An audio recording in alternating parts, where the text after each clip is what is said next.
সকাল 5টা থেকে 6টার মধ্যে এই কাজগুলো প্রতিদিন করি। একঘেয়েমি কাজ লাগে এখন আমার কাছে এই কাজগুলা। তো যাই হোক, একঘেয়েমি লাগলো কিন্তু কিছু করার নেই, এই কাজগুলো কিন্তু আমাকে করতেই হবে। একটা গ্রামের বউ হয়ে যখন এসেছি তখন কিন্তু এই যে গ্রামের যে নিয়মগুলো আছে সেগুলো তো মেনে চলতেই হবে। তাই জন্য এই যে খুব সকালে ঘুম থেকে উঠে সকালেরই 1 ঘন্টার ভিতরে এই যে বাইরের যত কাজ আছে সমস্ত কিছু সেরে নিতে হয় আমাদের। এই 1 ঘন্টার মধ্যে আমি কি কি কাজ করি তোমরা দেখতে থাকো। আর তার আগে আমি আমার পরিচয়টা দিয়ে নিই। আমি রূপা, ত্রিপুরার আমবাসার ছোট্ট একটা গ্রাম থেকে অতি সাধারণ ঘরের অতি সাধারণ একজন গ্রাম্য গৃহবধূ। এদিকটায় দেখো, খুব সকালে ঘুম থেকে উঠেছি, প্রায় অন্ধকার ছিল বলতে পারো। আর অন্ধকার ছিল বলে আমি কিন্তু বাইরে বের হইনি। আর তখন কিন্তু এই যে ঘরের কিছু টুকিটাকি কাজ ছিল, কাপড়গুলা অগুছালো ছিল কিছু আগের দিনে, তো সেগুলা ভাঁজ করে নিয়েছি। তারপর ঘর দুয়ার ঝাড়ু দিয়ে নিচ্ছি, সমস্ত কিছুটা সেরে তারপর কিন্তু বাইরে চলে আসলাম। আর এবার দেখো, বাইরেতে এই যে কাজকর্মগুলা প্রায় 1 ঘন্টার মতো লাগে। সমস্ত কাজ কমপ্লিট করে তবেই ঘরে যাব।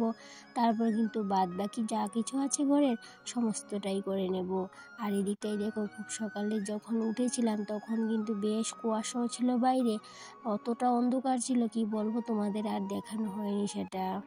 যেহেতু আমরা গ্রামের বউ আর মধ্যবিত্ত ফ্যামিলি থেকে আমরা বিলং করি, সেহেতু কিন্তু ওই যে গ্রামের যে নিয়মগুলো থাকে ওই নিয়মগুলো কিন্তু আমরা পালন করেই থাকি। কি বলতো, সূর্য ওঠার আগে উঠান ঝাড় দেওয়া, তারপর উঠানটা ঝাড় দিয়ে ঝাড়ুটা ধুয়ে রাখা, এই সমস্ত নিয়মগুলো কিন্তু আমরা ছোট ছোট বিষয়গুলো অনেকটাই লক্ষ্য রাখি আর এগুলো পালনও করি। আর এগুলো যে পালন করি তাতে কিন্তু আমাদের কোনো অসুবিধা হয় না, বরং ভালোই লাগে।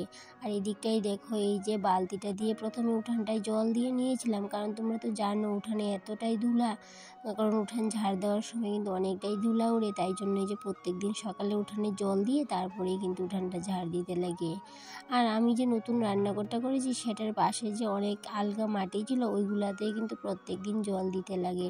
তো তাই জন্য উঠানটা ঝাড় দেওয়ার পর ভাবলাম যে ওই মাটিগুলাতেও জল দিয়ে নেই, কারণ অনেকটাই চেপে গেছে মাটিগুলা। আর আগেও তো তোমরা দেখেছো যে আমি জল দিয়েছি, প্রতিনিয়তই জল দিই, সেটা কিন্তু আর তোমাদের সাথে শেয়ার করা হয়ে ওঠে না।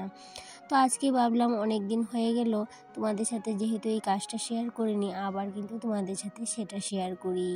তো তোমাদের সাথে এই যে ঘন্টার পর ঘন্টা সারাদিনের কাজকর্মগুলো কত শর্ট করে তোমাদের সাথে দেখিয়ে নেই, মনে হয় কি 5 মিনিটের কাজ, আসলে কিন্তু এই যে দেখো সারাদিনের এত পরিশ্রম সেটা কিন্তু এই যে কেটে কুটে 5 মিনিট 10 মিনিট এরকমটাই তোমাদের সাথে দেখায়।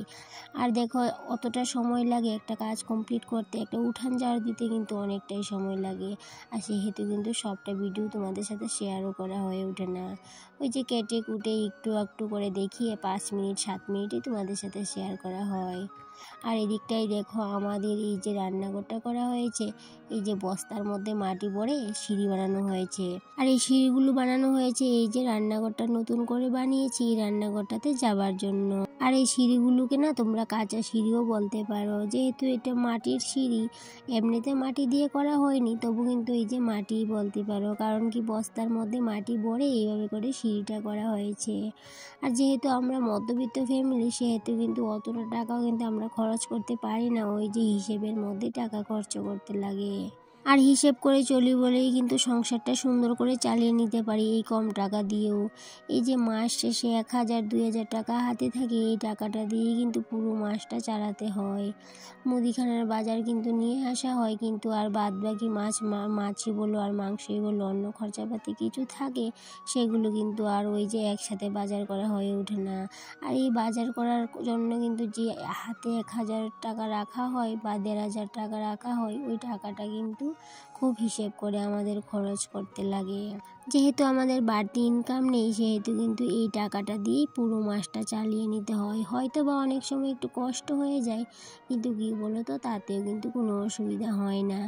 একটু অসুবিধা একটু অ্যাডজাস্ট কিন্তু আমরা করেই নিতে পারি। আর এই দিকটাই দেখো, সমস্ত কাজ বাজ কিন্তু আমার কমপ্লিট হয়ে গেছে। এই যে বাইরের সকালের আর্লি মর্নিংয়ের কাজগুলো থাকে ওইগুলা কিন্তু সমস্তটাই শেষ। আর এইদিকে দেখো, ছিল কিন্তু আগের দিনে কিছু ভিজা ভেজা কাপড় তো প্রত্যেক দিনই থাকে। সকালবেলা কিন্তু ওই যে রুটিন করে আমাকে এগুলাকে একটু রোদে দিতে হয়, একটু সময় রোদে লাগিয়ে তারপর কিন্তু রেখে দেবো তুলে, আর তারপর কিন্তু অন্য কাপড় চোপড় ধুয়ে রোদে দিয়ে দেব।